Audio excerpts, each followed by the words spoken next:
Buongiorno cari amici, benvenuti anche oggi a una live splash del vostro Magnetino veneziano in cui oggi parleremo delle persone solitarie, delle persone sole e delle persone che hanno costruito una galassia.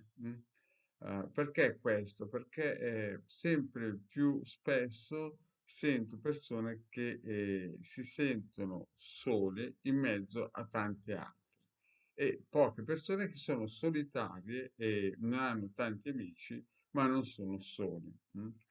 E poi ci sono quelle persone che voi ogni tanto incontrate sui social che mettono una foto del partner dicendogli tu sei la mia vita, sei il mio mondo. Magari nell'anno hanno già avuto tre mondi e praticamente nella loro vita hanno costruito una galassia. Sono persone che principalmente saltano da un posto all'altro caricandosi di scie energetiche diverse e poi chiaramente un giorno avranno sicuramente qualche problematica. Allora, guardiamo un po' il discorso di persone che sono in mezzo a tante amicizie, ma sono sole. In altre parole, loro pensano di avere dei contatti umani e i contatti umani ci sono, ma a livello vibrazionale proprio non ci sono. E sono praticamente magari anche invidiati da altri che sembra che abbiano tante amicizie, ma nella realtà sono soli. E lo sentono bene loro questo buco, proprio perché poi seguono le mode, seguono modi di vestirsi, vogliono essere sempre al centro dell'attenzione, insomma, vogliono essere l'ombelico del mondo.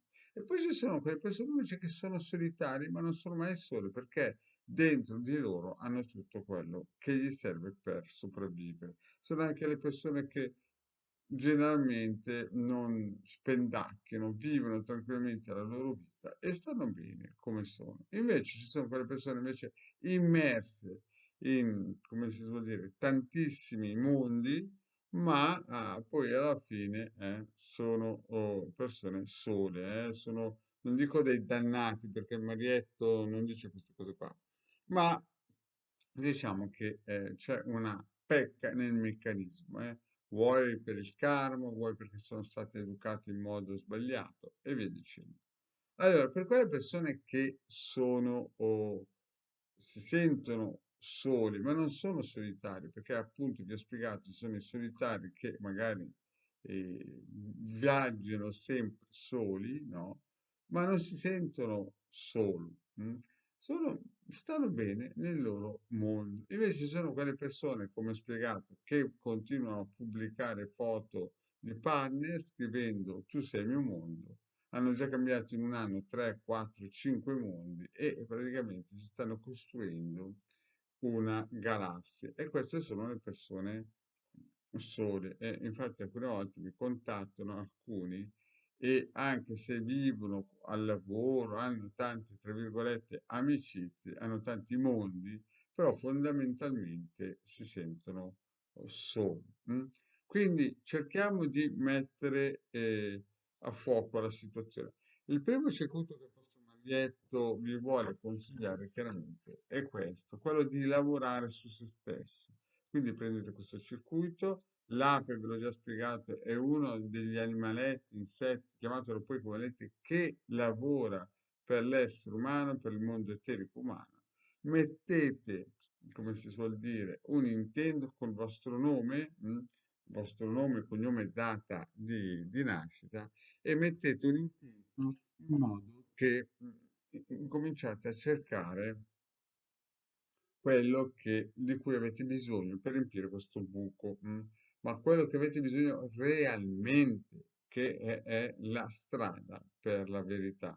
Poi quindi prendete il vostro ciondolo, il vostro pendaglio, pendolo, e lo fate girare in modo orario, in modo che questo circuito vitalizzi, enfatizzi il vostro intento e lo faccia entrare nel mondo eterico delle api che lavorino per voi. Questo serve per cambiare interiormente, cercare un equilibrio interiormente, capire la differenza fra solitario, uno può essere solitario, ma mai solo, e c'è gente che è immersa in tantissimi mondi, diciamo così, a tantissimi mondi, si fotografa con tantissimi mondi e poi costruisce una galassia, ma sarà sempre solo.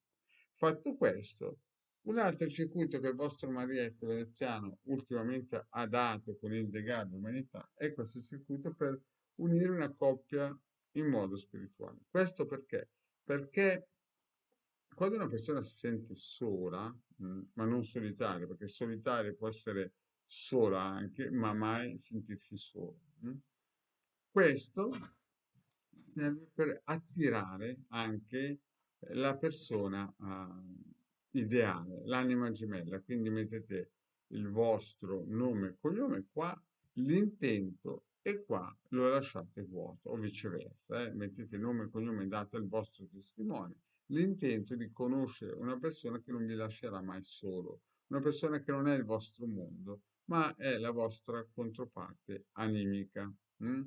Fate questo, li lasciate decantare fin quando non avete raggiunto l'obiettivo. Bene, cari amici, grazie di avermi ascoltato e al prossimo pippone. Grazie e alla prossima. Ciao.